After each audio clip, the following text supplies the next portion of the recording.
All right. My name is Andy Dettmer. I'm an industrial cybersecurity consultant for Black and Veatch. and like Joe was saying, started this the day. I've only been at Black Veatch for 2 months. Prior to that, did a decade for a G&T cooperative in the Midwest, overseeing the cyber controls of a 9-plant fleet.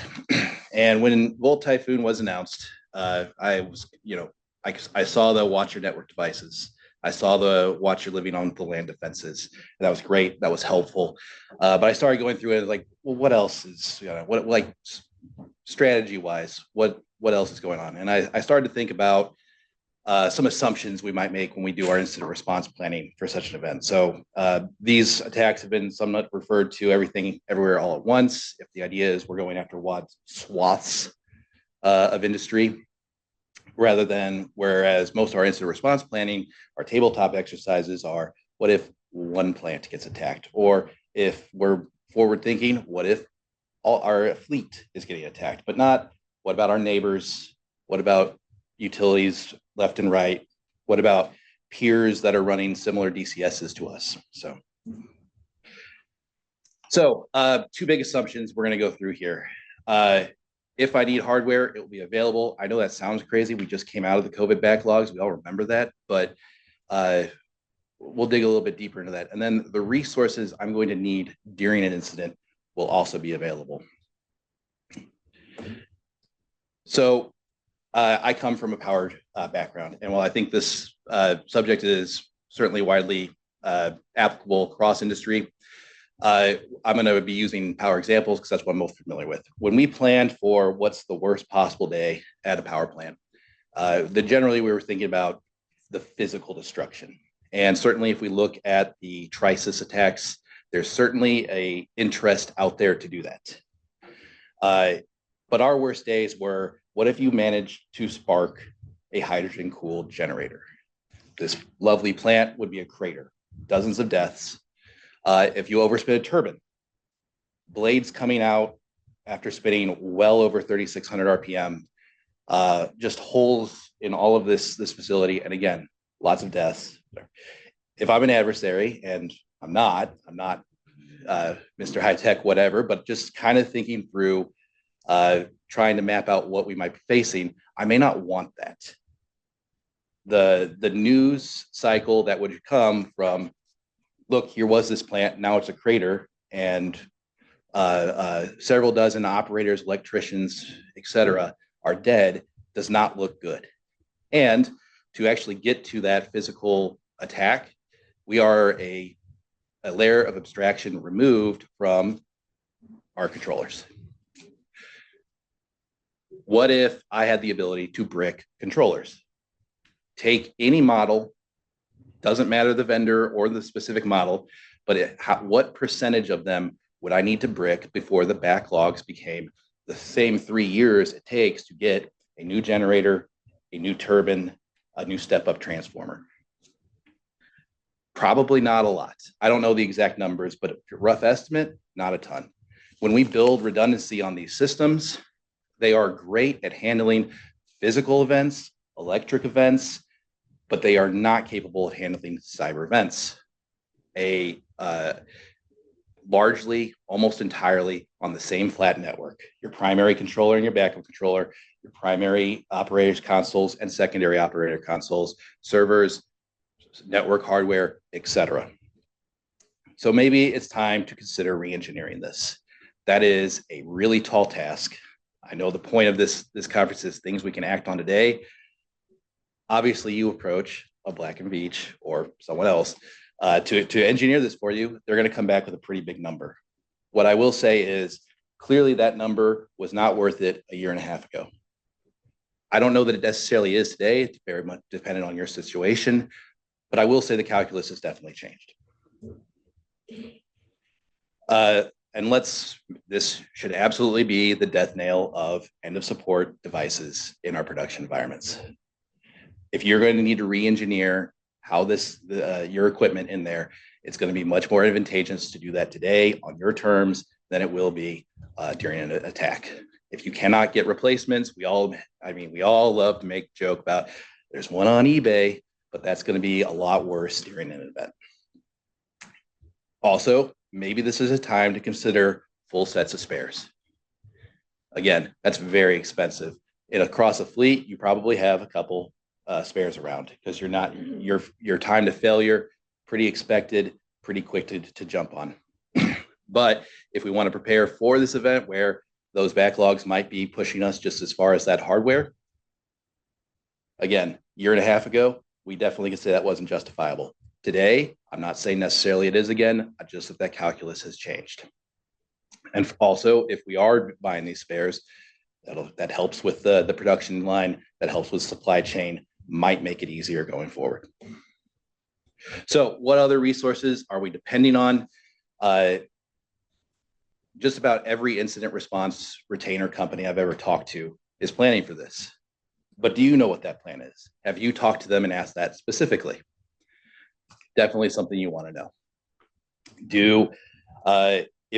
If your backup plan is not absolutely locked tight and completely something that you have absolutely can pass the red face test on, I was saying in my last company, that you know that you can manage through yourself and have tested yourself, you're probably going to be dependent on OEM vendors and integrators. The ones you have agreements with them, are they ready to handle that? Maybe they are. I really don't know, but you should have that conversation now. We also know there's been focuses on communication networks. I can tell you a lot of places are, if we think our corporate communications are compromised, we're just going to revert to our cell phones, personal cell phones. Well, will they be available? Are they also not compromised? Something to think about. So I mentioned I've only been in Blackfeet for about 6 weeks now. On my second day, I live in Springfield, Missouri. Two tornadoes came through Springfield. Thankfully, no one died. But this was the power outage map for my local utility. My second day, I had to call my boss and say, I don't have power, I can't work. Fortunately, I could run over to my parents' house. They were fortunate and they didn't have this, but 50,000 customers in Springfield, Missouri were without power. And it took a full week to get through that. And that's, when you think about that, that is an incredible act. The distribution have mutual aid agreements. Linemen from other counties, other utilities that neighbor us came through and helped us get our power back. My power came back in 4 days. It sucked, but it's still, I'm very thankful for that. Others took a full week. But those agreements make a ton of sense for the distribution. It's a great feel-good story, but also none of them are going to hire enough linemen to handle this who just sit idle all year long. I don't know that necessarily we have that same thing, that same option exactly in terms of incident response, but there are resources we should consider. So those of you who have not heard of InfraGuard, that's a public-private agreement with the FBI, great resource to connect you with resources and know what might be coming, especially if you have things like insider threats that the FBI are especially helpful for working with. ICS for ICS is an ISA initiative that helps us use the same language and planning that FEMA and other emergency response organizations work with, so that when something like this happens, and we were talking a lot about how this will affect hospitals, affect other critical life infrastructure, we will be more connected at that time. And now I'm going to actually turn it over to Katrina Rosseini, excuse me. She was recently appointed the chair of the executive board of the Civilian Reserve ISAC by Major General Vic Macias. She is a doctoral candidate of engineering and cybersecurity at the George Washington University, where her research has led to the development of Secure Grid, a context-aware behavioral adaptation methodology designed to effectively address vulnerabilities in critical infrastructure. So as the chair of CR-ISAC, she's got a few things to say about kids that are joining this. Thank you. Hi, everybody. As the chair as of yesterday, so bear with me. I'm learning as you are, so happy to be here. We all have to, roll up our sleeves, show up, make it happen. So I won't bore you too much. I may make a couple mistakes here. You're my first time I'm actually speaking on behalf of CR-ISAC, so thank you for bearing with me. So Cyber Reserve Information Sharing Analysis Center, CR-ISAC. It was founded in the summer 24 by Major General Vic Macias of the Air National Guard. And the intent of it is national resilience, as we're all here to discuss. And as we all know, cyber attacks are on the rise when it comes to critical infrastructure. The mission is really to strengthen collaboration across sectors and improve our collective capacity to respond to high impact cyber attacks. More so in the areas that we're talking about today: food, water, all the essentials, all the things that we need in order to survive. Hospitals, power, there's a lot here. Our primary focus and the roadmap that I'm building is to really focus on workforce development, because we all know there's a major shortage. The US government has been talking about this. I've been to a few conferences past couple of years, and at every single one, the leadership at the top has said, we need bodies. We need skilled bodies. We need those who have the experience, and they need to show up. And one joke I was sharing the other night with someone was that when you hear someone at the, I'm not going to name who, at the top giving at DEF CON the speech of how desperate they are. And we're a first world country, and we're that desperate to get bodies. And they're like, and we don't care if you smoke weed. I mean, literally, those were the words that they used on stage. And it was like, I don't think 10 years ago, I would have imagined that a US official would say something like that. Granted, it was DEF CON. Anyways, I digress. So I don't need to get into the nitty gritty of it, but NIST, for example, which I think the numbers are even higher than this, stated that there's a shortage of cybersecurity professionals, shortfall of 700,000 professionals across the nation. And according to CISA, which I think this is extremely vital for all of us to be aware, there's an increasing demand for skilled personnel to defend critical infrastructure. We know that. But yet, 70% of critical infrastructure entities are reporting difficulty in finding the skill set needed. That's all, that formula doesn't work, right? I mean, we all know that that's problematic. So that's why I think the value in what we're doing at CR-ISAC is going to be tremendous, because our goal is to build a trained, vetted workforce so that we can have overall cyber resilience. And as we're successful in this process in doing that and bringing the bodies, whether it's from veterans with the knowledge and experience, skilled cybersecurity professionals, those who want to transition into this field, high school students who might have never heard of cybersecurity or even know that was a career trajectory. There's a lot of potential there. So our goal is to get them into the positions that need to get filled. And when, and not if, but when there is a disaster and we need those bodies, they will be part of the reserve, and they will show up and they will be skilled and ready. So the byproduct of this, with what we're doing as CR-ISAC, is going to be extremely beneficial. Obviously, we know if we have those bodies, we'll be able to address, focusing on critical infrastructure, address the shortage to protect and safeguard our critical infrastructure. And I won't go into the Volt typhoon. We've heard enough about the typhoons, not even noon yet. So you guys are aware of what kinds of devastation that can occur. And without a coordinated defense effort, it's, a very scary world we are going to be in. So lessons learned, I thought this was really interesting. So Major General Vic Macias the other night was sharing how he had conversations with some of the folks and officials from Ukraine about what their thoughts, recommendations, and lessons learned when they were attacked with their cyber attack. And their comments were that we had people show up, whether they were technical to trying to figure out how to help as volunteers. We had our civilians show up and bring their guns and just join on the spot. Don't do that. Be prepared prior to. So get your civilians to be ready to know what to do prior to. So the biggest learned lesson and takeaway was that ensuring citizens are prepared in advance and organized communities in order to strengthen resilience, in order to handle what is very much unfortunately possible. So on the bright side, some good news, even though we're fairly new, even though I'm very new in all this, I'm excited to share that we've had already over 300 individuals sign up, with over 200 of them already vetted as volunteers in multiple states. And this is the part that got me really excited. Many of them have operational OT experience. That's key.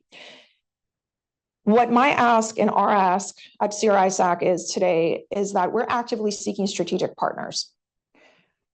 That means those who are willing to support the mission, resources, expertise, who are willing to come and execute with us, not just share ideas. Awareness advocates to help spread the word and mobilize support, build the awareness so that we can grow this community.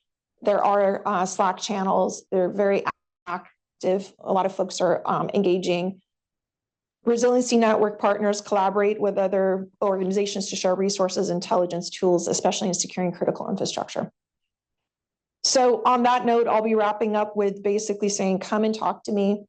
Please, I'll be here for just a couple more hours today. And I'm open to having discussions on how you think we could proceed with this, because ideally at the end of the day, if we help build this workforce, it's going to be a symbiotic relationship and not at the same time a full circle back to us when it's time and when it's needed.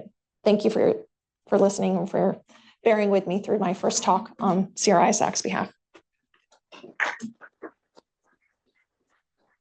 So thank you. Not to spoil things, but Mark Bristow is going to be speaking about a recent tabletop exercise that Miner performed. And everyone, I'm going to be definitely watching that. I encourage everyone here to do that as well. But one of the, not to spoil his talk, but one of the number one key takeaway they announced is that we need to develop a civilian defense mindset. And organizations like this, our ability to actually take this as a community, not just the OT ICS community, not just security community, but like literally in our communities. We've been talking a lot about hospitals, food and water.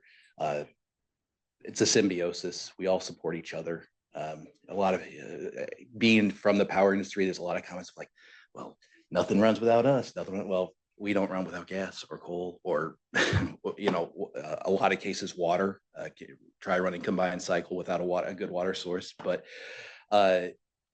it's critical that we have that communication, and organizations like this, I think, are really going to help lead the way on that. So. And one more thing, the executive order that's come out from the current administration that states have to collaborate and take on more of their critical infrastructure, cybersecurity. There's a big element there, to your point. Thank you for sharing that. I think it's vital for us to say, we can't rely on government to tell us what to do. They're trying to figure it out for themselves. So as civilians, I think the mindset is the government's role is no longer the case. So it's extremely important, like Andy said, for organizations like ours to partner with others, both private and public, to be able to effectively execute on this, because it's being expected of us at the federal level, and states are not going to be able to handle it on their own. So, oh boy, those did not show up nearly as well as I'd hoped. Here's some links to some Black Beach materials. I know the slides will be made available afterwards if anyone's interested more in what I mentioned here. And of course, I would not be brand new to the consultant world, but of course, please, if you're ever interested in talking more about this or would like to discuss how we can do this, please come grab me anytime today or tomorrow. So thank you all again very much. It's an honor and privilege to be speaking here. A lot of people in this room I really, really respect, and the opportunity to share this has been a real honor. So if anyone has any questions. I've got one. Thanks, Andy. Great talk. One thing I didn't hear you mention was the role of cyber insurance. And kind of helping to coordinate some of the response activities or some of the with some of the vendors that are really critical because their goals are to limit the impact. Absolutely. So what in your experience, where do cyber insurance vendors kind of step in and play a role there? Huge role. And actually what the last 2 days, INL was actually putting on a consequence-driven cyber-informed engineering just a mile over that way, which I had the pleasure to attend. And one of the things they pointed out in that discussion was, the safety culture that really ramped up in the late 60s, early 70s was largely driven by insurance. You cannot get insured if you're telling your employees to go do silly, dangerous things. And, if they're getting involved in insurance that gives you that, well, it's probably going to push you also to do things that are unpleasant. Maybe talk about separating out, being able to handle cyber resilient redundancy. So it's we're all kind of sitting around. It's been saying is, well, government can only do so much. Probably not a lot of funding. Insurance is definitely a great player to help us achieve these means.